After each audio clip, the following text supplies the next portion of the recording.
মুখ্যমন্ত্রী মমতা বন্দ্যোপাধ্যায়ের সঙ্গে সোমবার বিকেল 5টায় আলোচনায় বসতে চলেছেন রাজ্যের আন্দোলনরত জুনিয়র ডাক্তারেরা। মুখ্যমন্ত্রীর কালীঘাটের বাড়িতে বিকেল 5টায় এই বৈঠক হবে। উল্লেখ্য, মুখ্য সচিব মনোজ পান্থ এদিন সকালে একটি ইমেল পাঠান জুনিয়র ডাক্তারদের। সেই মেল পাওয়ার পর জুনিয়র ডাক্তারেরা জেনারেল বডির বৈঠকে বসেন। সেখানে সিদ্ধান্ত নেওয়া হয় তাদের ঠিক করা 5 দফা দাবি নিয়েই তারা মুখ্যমন্ত্রীর সঙ্গে বৈঠকে বসতে চলেছেন। স্বাস্থ্য ভবনের সামনে জুনিয়র ডাক্তারদের আন্দোলন 7ম দিনে আজ পড়ল। এর আগে একাধিকবার সরকারের সঙ্গে আলোচনার পরিস্থিতি তৈরি হলেও তা ভেস্তে যায়। গত শনিবার মুখ্যমন্ত্রীর কালীঘাটের বাড়িতে জুনিয়র ডাক্তারদের বৈঠকে আসার জন্য আহ্বান জানানো হয়েছিল। বর্তমান পরিস্থিতি নিয়ে জট কাটাতেই ওই বৈঠক ডাকা হয়।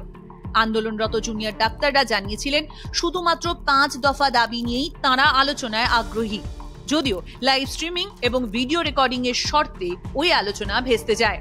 এদিন সরকারের তরফে যে চিঠি পাঠানো হয় সেখানে সুপ্রিম কোর্টের কাজে যোগ দেওয়ার নির্দেশের কথা উল্লেখ করা হয়েছে। পাশাপাশি জানানো হয়েছে মুখ্যমন্ত্রীর সঙ্গে আলোচনা করার জন্য সরকারের তরফে এটা 5ম এবং শেষ চেষ্টা।